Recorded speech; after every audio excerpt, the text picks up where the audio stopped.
पर सुबह 11 बजे क्लास चलती है। और यहाँ पर सभी लोग देखिए टाइम से आ जाया करिए, एक बार देखिए वॉइस वगैरह चेक कर लीजिए, वॉइस क्लियर पहुंच पा रही है। और यहाँ पर एक बेहतरीन मॉडल पेपर यहाँ पर हम लगाने वाले हैं। चलिए गुड मॉर्निंग सभी को, गुड मॉर्निंग सभी को, जय हिंद सभी को, वंदे मातरम।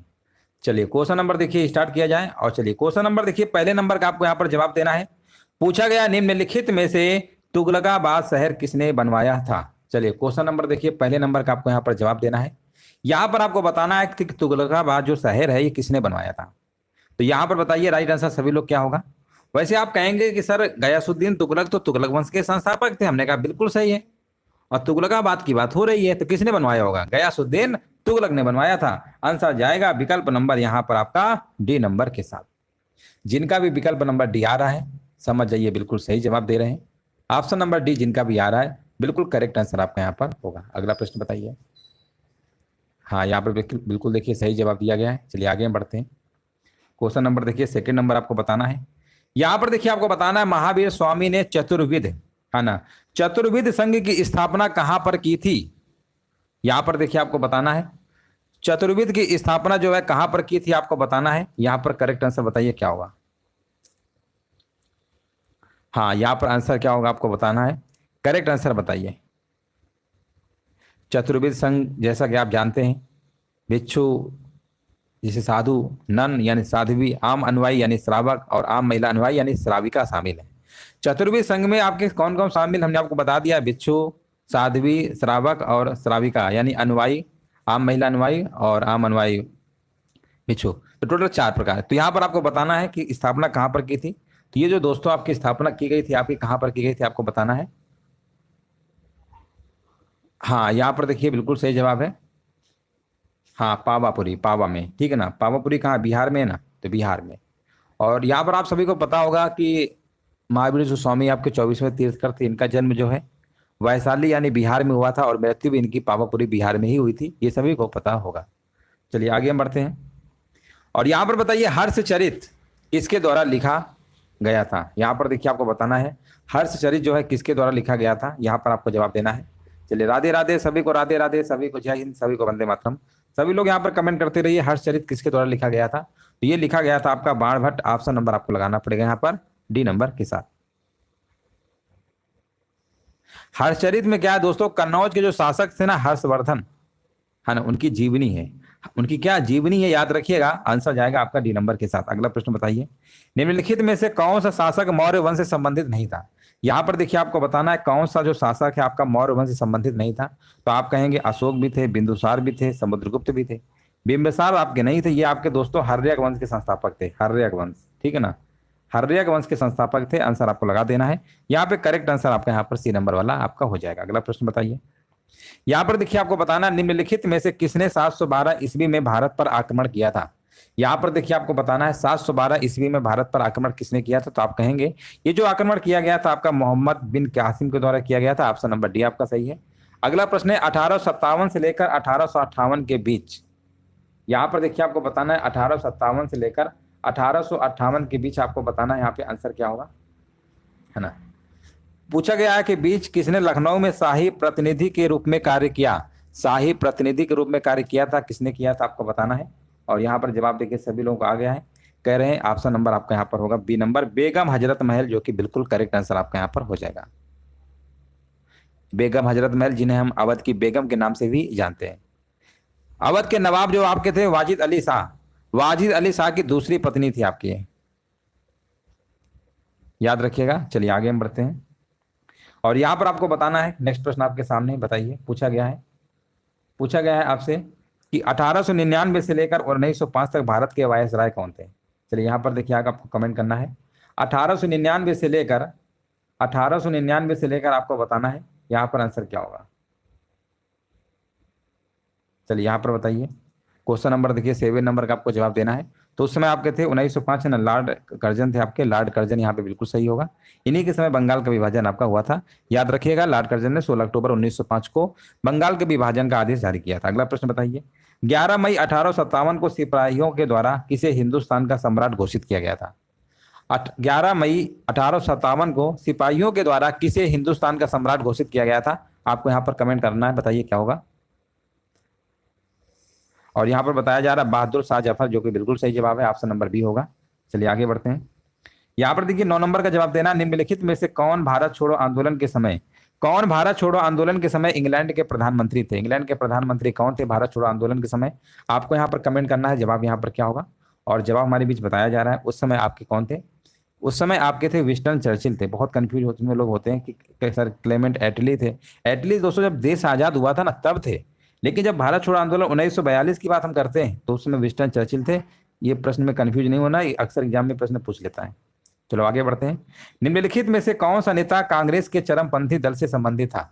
कौन सा नेता आपका कांग्रेस के चरमपंथी दल से संबंधित था, आपको बताना है। और यहाँ पर बताया जा रहा है अरविंद घोष, बिल्कुल सही है। अरविंद घोष यहाँ पे क्या है? अरविंदो घोष ना, अरविंद घोष यहाँ पे बिल्कुल सही है। ऑप्शन नंबर पहला ही आपका सही आंसर आपका यहाँ पर हो जाएगा। देखिए दादा भाई नौरोजी के बारे में आप सब लोग जानते ही हैं, है ना। इनकी एक प्रसिद्ध पुस्तक है poverty and un British rule in India. ये दादा भाई नौरोजी के द्वारा लिखी गई है। ये प्रश्न कई बार पूछा जाता है कि बताइए the poverty and un British rule India किसके द्वारा लिखी गई है? तो दादा भाई नौरोजी। ये भी प्रश्न आपका कई बार पूछ लिया जाता है। चलिए आगे बढ़ते हैं। यहां पर बताइए बाफिन द्वीप किस देश में स्थित है? बाफिन जो द्वीप है ये किस देश में स्थित है, कौन से देश में है? और ये दोस्तों याद रखिएगा ये कनाडा का क्या सबसे बड़ा द्वीप है। तो कहां पर स्थित है? ये कनाडा में स्थित है, याद रखिएगा। और ये दुनिया का 5वें नंबर का है, दुनिया का 5वें नंबर का, कनाडा का सबसे बड़ा है। तो याद रखिएगा, आंसर लगाना है आपको डी नंबर वाला। अगला प्रश्न बताइए, इनमें से बताइए कौन सा यहाँ पर जल डमरू मध्य भूमध्य सागर को अटलांटिक महासागर से जोड़ता है? कौन सा जल डमरू मध्य है जो भूमध्य सागर को अटलांटिक महासागर से जोड़ता है? आपको जवाब देना है। तो आपका है, याद रखिएगा, जिब्राल्टर। जिब्राल्टर जल डमरू मध्य है, जिब्राल्टर जल डमरू मध्य है, जो कि बिल्कुल करेक्ट आंसर आपके यहाँ पर हो जाएगा। हाँ बिल्कुल सही जवाब दिया गया है। आगे हम बढ़ते हैं। पृथ्वी की भूपटल में सिलिकॉन का लगभग परसेंटेज कितना है? यहां पर देखिए आपको बताना है। राइट आंसर आपका यहाँ पर क्या होगा? पृथ्वी की भूपटल में सिलिकॉन का जो लगभग परसेंटेज है वो आपका है 25% है। कितना परसेंट है? 25% है। ऑप्शन नंबर आपका सी नंबर सही होगा। अगला प्रश्न बताइए, निम्नलिखित में से किस राज्य में गोदावरी बेसिन का सबसे बड़ा जल ग्रहण क्षेत्र है? यहाँ पर बताइए किस राज्य में गोदावरी बेसिन का सबसे बड़ा जल ग्रहण क्षेत्र है? आप कहेंगे गोदावरी बेसिन का सबसे बड़ा जल ग्रहण क्षेत्र ये कहां पर है? ये महाराष्ट्र में। आंसर क्या होगा? विकल्प नंबर आपका यहाँ पर बी नंबर आपका राइट आंसर आपका यहाँ पर हो जाएगा। देखिए गोदावरी नदी भारत की प्रायद्वीपीय नदियों में सबसे बड़ी नदी है, याद रखिएगा, सबसे बड़ी है। हाँ बिल्कुल सही है, बिल्कुल करेक्ट आंसर दिया गया है। आगे बढ़ते हैं। आंवले का सर्वाधिक उत्पादन कहाँ पे होता है? आंवले का जो सर्वाधिक उत्पादन आपका होता है ये आपका उत्तर प्रदेश में आपका शहर है। कौन सा? प्रतापगढ़। प्रतापगढ़ में होता है। ऑप्शन नंबर डी आपका सही होगा। भारत में चुनाव आयोग के द्वारा तय किए गए चुनाव अभियान या प्रचार की अवधि का समय सीमा कितनी है? यहाँ पर देखिए आपको बताना है राइट आंसर क्या होगा।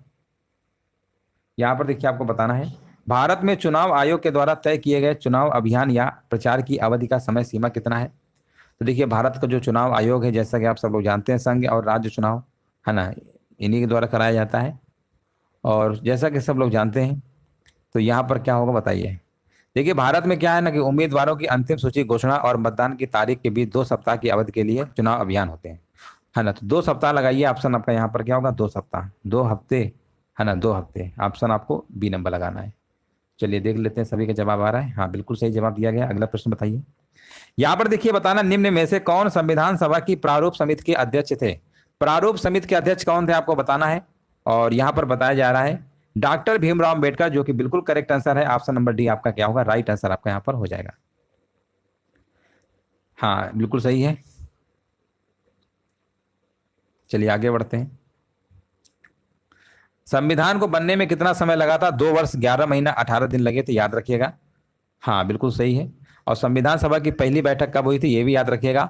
9 दिसंबर 1946 को हुई थी। पहली बैठक कब हुई थी? 9 दिसंबर 1946 के प्रश्न कई बार पूछा गया है कि संविधान सभा की पहली बैठक कब हुई थी? तो 9 दिसंबर 1946 को हुई थी, याद रखिएगा। चलो आगे बढ़ते हैं। अगला प्रश्न बताइए। यहाँ पर डैश डैश है लिखा हुआ है, द्वारा भारतीय संविधान संपत्ति का अधिकार हटा दिया गया था। तो ये आपका हटा दिया गया था 44वां संविधान संशोधन आपका 1978 आया, 1978 में ये आपका हटा दिया गया था, याद रखिएगा। अब ये कानूनी अधिकार बना दिया गया है। आंसर आपका जाएगा विकल्प नंबर यहाँ पे राइट आंसर आपका जाएगा बी नंबर के साथ। अगला प्रश्न बताइए।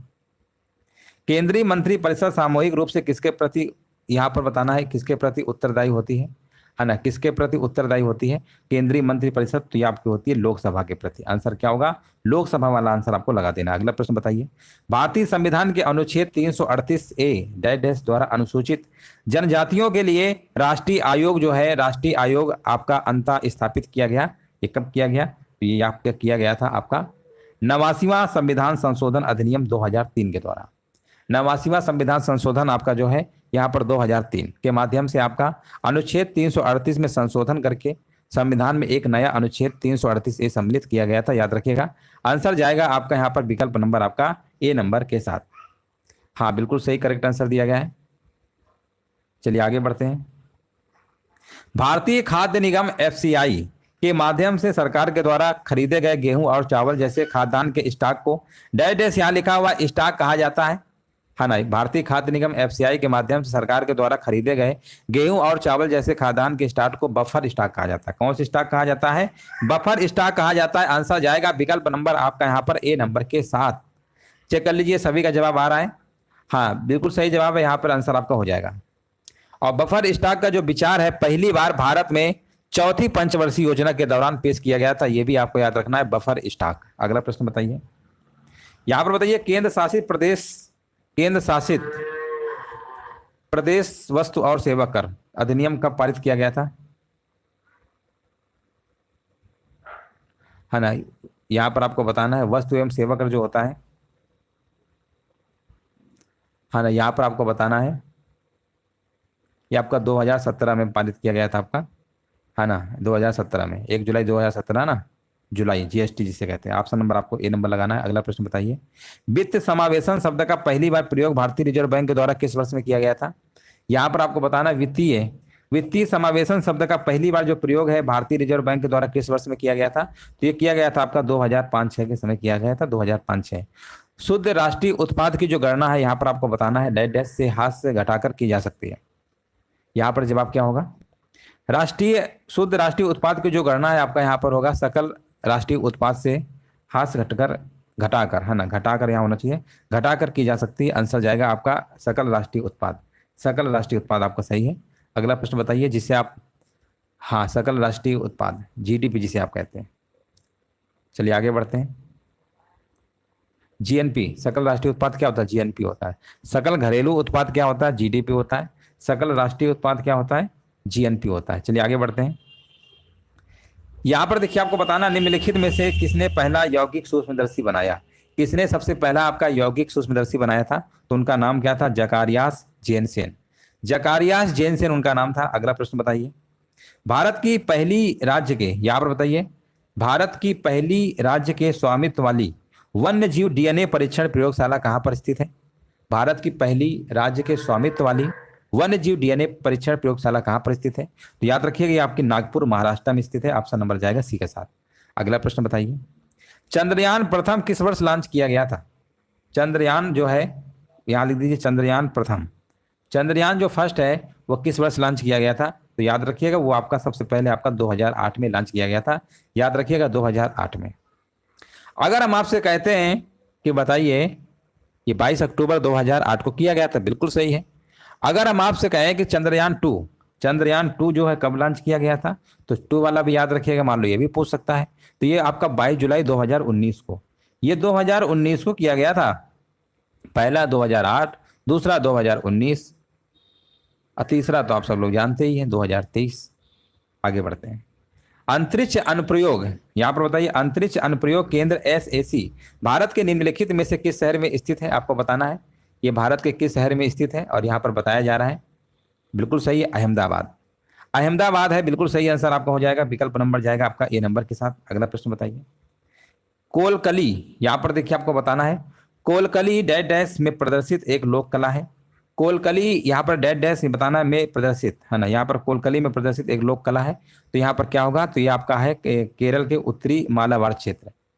याद रखिएगा कोलकली केरल के उत्तरी मालाबार क्षेत्र में प्रदर्शित एक लोक कला है। याद रखिएगा लोक कला है केरल के उत्तरी मालाबार क्षेत्र। चलिए क्वेश्चन नंबर देखिए 31 नंबर का जवाब देना है। फूलों का अनूठा त्योहार बाथुकम्मा, फूलों का अनूठा त्योहार बाथुकम्मा डैश डैश यहाँ पर बताइए का एक रंगीन और जीवंत त्योहार है। और महिलाओं के द्वारा मनाया जाता है फूलों के साथ, जो प्रत्येक क्षेत्र में विशेष रूप से बढ़ते हैं, है ना, विशेष रूप से बढ़ते हैं, आपको बताना है। तो ये जो फूलों का त्योहार है ना, जो बाथुकम्मा, ये तेलंगाना का त्योहार है। कौन सा है, कौन से राज्य का, तेलंगाना लगाइए, ऑप्शन नंबर डी नंबर। अगला प्रश्न बताइए, भरत मुनि सम्मान कौन प्रदान करता है?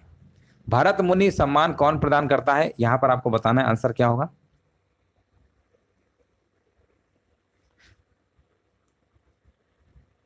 ये आपका है नालंदा नृत्य अनुसंधान केंद्र। नालंदा नृत्य अनुसंधान केंद्र प्रदान करता है भरत मुनि सम्मान पुरस्कार। भारत सरकार ने किस वर्ष में वन संरक्षण अधिनियम बनाया? यहाँ पर देखिए आपको बताना है, ये आपका कब बनाया था, आपका कब लागू हुआ अधिनियम, ये कब बनाया गया था, आपको बताना है।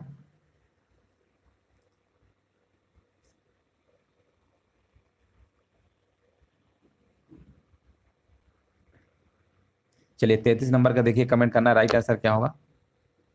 देखिए 25 अक्टूबर 1980 को वन संरक्षण अधिनियम लागू हुआ था आपका, तो आंसर आपको यहाँ पर लगाना पड़ेगा आपको 1980 वाला।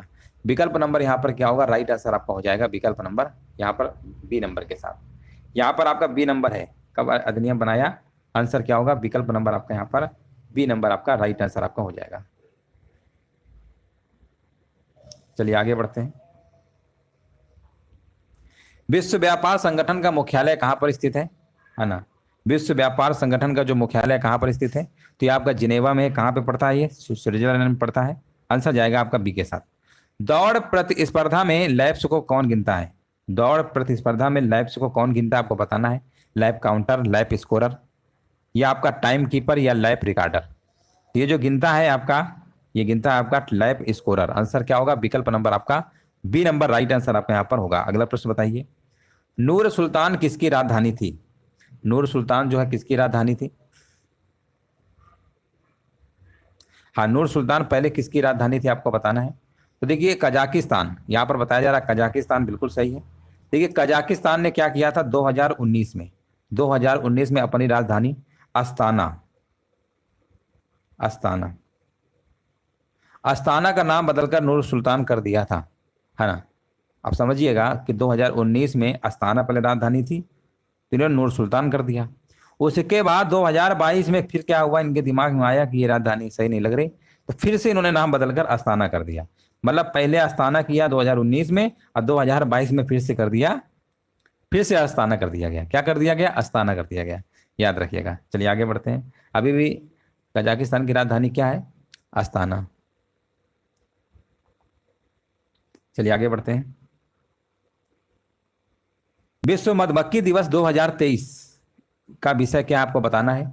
विश्व मधुमक्खी दिवस 2023 का विषय क्या है, तो इसका विषय आपका है परागण अनुकूल कृषि उत्पादन में लगी मधुमक्खी। आंसर यहाँ पर क्या होगा, बिल्कुल सही है। अगर हम आपसे कहते हैं कि विश्व मधुमक्खी दिवस कब मनाया जाता है, तो डेट याद रखिएगा, हर साल आपका 20 मई को मनाया जाता है।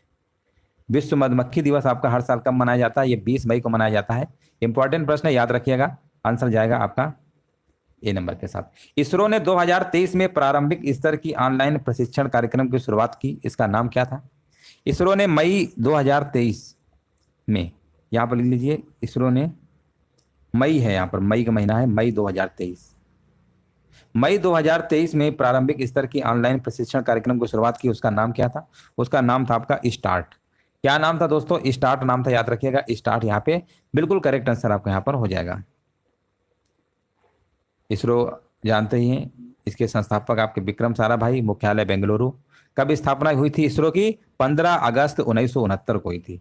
15 अगस्त 1969 को स्थापना हुई थी इसरो की, मुख्यालय बेंगलुरु में, संस्थापक विक्रम साराभाई। आगे बढ़ते हैं। मई 2023 में ओपन चैलेंज प्रोग्राम 2.0 समाचारों में देखा गया था, इसे निम्नलिखित में से किसने लॉन्च किया है? इसे निम्नलिखित में से किसने लॉन्च किया, आपको बताना है।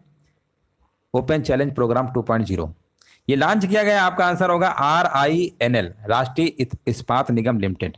राष्ट्रीय इस्पात निगम लिमिटेड ने किया, याद रखिएगा। आंसर जाएगा ए नंबर के साथ। अगला प्रश्न बताइए, यहां पर बताइए, मोनलम चेनमो, मोनलम चेनमो महोत्सव खबरों में रहा है, यह निम्नलिखित में से किस राज्य में मनाया जाता है?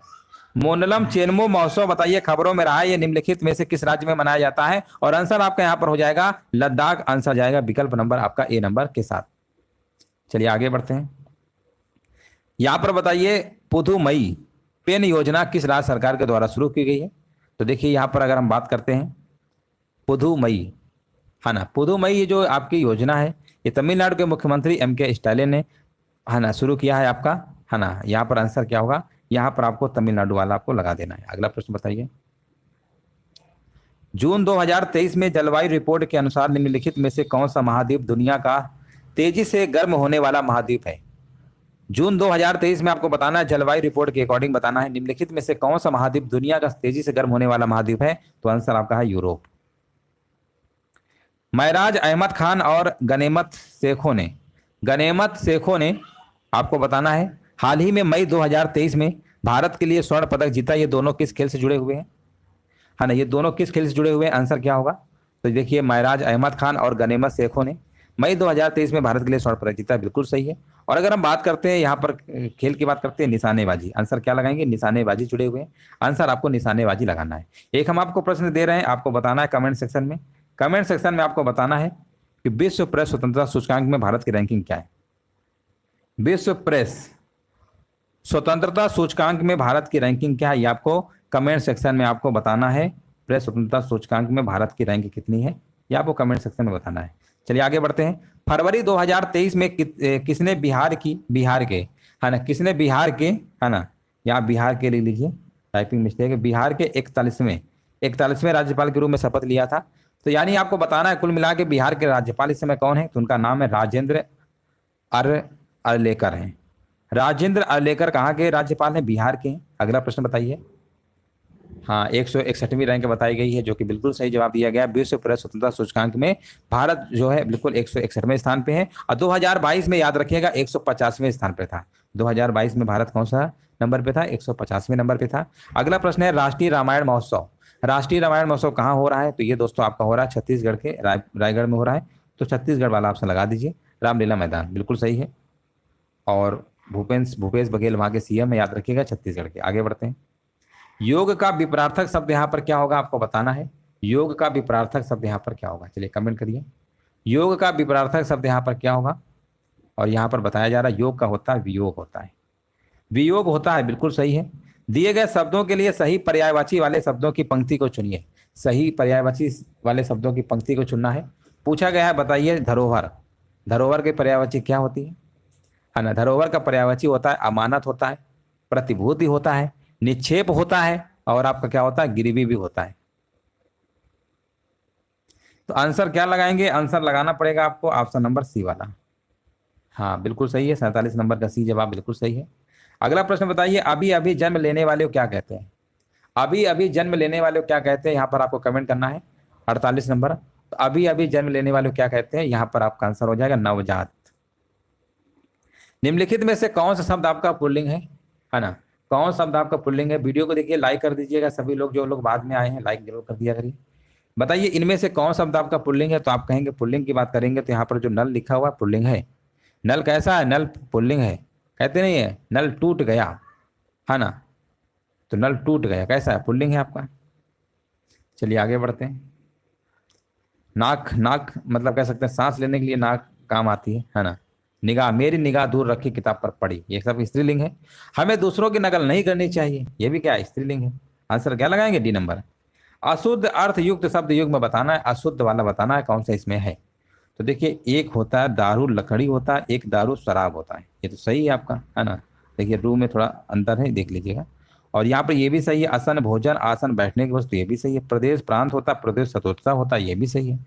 अब यहाँ पर लिखा है कुजन होता है कलरव, कुजन होता है आपका कलरव, ये तो सही है। अकूजन होता है आपका, नहीं गलत लिख दिया। अच्छा देखो, कुजन होता है बुरा आदमी, है ना।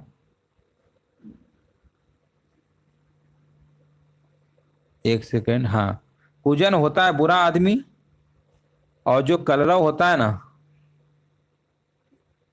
देखिए कुजन है, एक कुजन है। तो देखिए यहाँ पर कुजन या कुजन होता है बुरा आदमी, और जो कूजन होता है वो होता है कलरव, है ना। कूजन होता है कलरव, उन्होंने उल्टा दे रखा है, ठीक है ना, इसलिए आपका गलत हो जाएगा। कूजन की जगह बुरा आदमी होना चाहिए था, और जो ये आपके लिखा है कूजन, उसकी जगह आपका कलरव होना चाहिए था, पहला ही आपका गलत था। बताइए अगला प्रश्न बताइए। चलिए 52 नंबर आपको बताना है, स्पर्श रेखा जो है किस खेल से संबंधित है। चलिए कमेंट करिए, स्पर्श रेखा किस खेल से संबंधित है। और यहाँ पर देखिए हमारी भी जवाब आ चुका है। स्पर्श रेखा किस खेल से संबंधित है? आंसर क्या होगा? आंसर आपका हो जाएगा यहाँ पर कबड्डी से। कबड्डी यहाँ पे बिल्कुल करेक्ट आंसर आपका हो जाएगा। कबड्डी यहाँ पे बिल्कुल सही है। कबड्डी जब खेलता जाता है तो एक लाइन बीच में खींच दी जाती है। हाँ, चलिए आगे बढ़ते हैं, बस थोड़े और हैं। सामर झील किस राज्य में स्थित है? सामर झील किस राज्य में स्थित है? सामर झील किस राज्य में स्थित है? तो आंसर आपका यहाँ पर राजस्थान हो जाएगा। राजस्थान, राजस्थान में है, देख लीजिए सभी का आ रहा है जवाब। चलिए आगे बढ़ते हैं। एलोरा का कैलाश मंदिर किसने बनवाया था? एलोरा का जो कैलाश मंदिर है किसने बनवाया था? तो ये आपका बनवाया था आपका कृष्ण प्रथम ने बनवाया था। आंसर यहाँ का बी नंबर सही है। निम्न में से बताइए पल्लवों की राजधानी क्या थी? पल्लवों की देखिए राजधानी आपसे पूछा गया है। पल्लवों की राजधानी क्या थी? तो पल्लवों की जो राजधानी थी आपकी कांचीपुरम थी। क्या थी? कांचीपुरम। अगला प्रश्न बताइए, किस शहर में डॉक्टर भीमराव अंबेडकर के 150 फीट ऊंची प्रतिमा का अनावरण किया गया है? किस शहर में किया गया है आपको बताना है। 150, हाँ यहाँ पर आंसर क्या होगा? यहाँ पर आंसर आपका आ चुका है, कह रहे हैं आपका जवाब होगा यहाँ पर हैदराबाद। बिल्कुल सही है, हैदराबाद यहाँ पे सही है। भारत में मूंगफली का सबसे बड़ा उत्पादक राज्य कौन सा है? भारत में मूंगफली का सबसे बड़ा उत्पादक राज्य की जब हम बात करते हैं तो ये आपका है गुजरात। कौन सा राज्य है? गुजरात है। भारत आयात निर्यात बैंक की स्थापना कब हुई थी? है ना, यहाँ पर बताइए। भारत आयात निर्यात जो बैंक की है इसकी स्थापना कब हुई थी? यहाँ पर कमेंट करिए सभी लोग, आंसर क्या होगा। और यहाँ पर अगर भारत आयात निर्यात बैंक की बात करते हैं, इसकी स्थापना आपकी 1982 में हुई थी। कब हुई थी? 1982 में हुई थी। इंडिया सिक्योरिटी प्रेस कहाँ पर स्थित है ना, इंडिया सिक्योरिटी प्रेस कहाँ पर स्थित है? तो ये आपकी कहाँ है? ये महाराष्ट्र में है। कहाँ पर है ये आपका महाराष्ट्र में है, याद रखिएगा महाराष्ट्र में। अगला प्रश्न बताइए, यहां पर आपको बताना है बोम्बायला देवी किस खेल से जुड़ी है? बोम्बायला देवी किस खेल से जुड़ी है आपको बताना है। और ये आपकी जुड़ी है तीरंदाजी से। तीरंदाजी से जुड़ी हुई है। तीरंदाजी यहाँ पे बिल्कुल करेक्ट आंसर आपका यहाँ पर हो जाएगा। और इस तरीके से आपका यहाँ पर मॉडल पेपर कंप्लीट हो चुका है। उम्मीद है यहाँ पर सेशन अच्छा लगा होगा और बहुत सारे प्रश्न आपको नए भी मिले होंगे। तो डेली क्लास में सभी लोग जुड़िए सुबह 11 बजे, और यहाँ पर अच्छे अच्छे प्रश्नों को कराया जाएगा। आसान भी होंगे, थोड़े से नए प्रश्नों को भी इंक्लूड किया गया है, ताकि आपके प्रश्न जो हैं कुछ नए भी आएंगे एग्जाम में, तो उनको भी अच्छे से आप पढ़ते रहिए, है ना। कंटेंट के साथ कोई समझौता यहाँ पर नहीं किया जाएगा। अच्छे अच्छे जितना भी बेहतरीन क्वेश्चन होगा वो आपके सामने यहाँ पर लाए जाएंगे। इसलिए इस प्रैक्टिस सेट को डेली जरूर जुड़िए, और 10:30 पे जो करंट अफेयर चलती है उस क्लास को भी अटेंड करिए। चलिए बहुत बहुत धन्यवाद आप सभी का। सभी को जय हिंद, सभी को वंदे मातरम।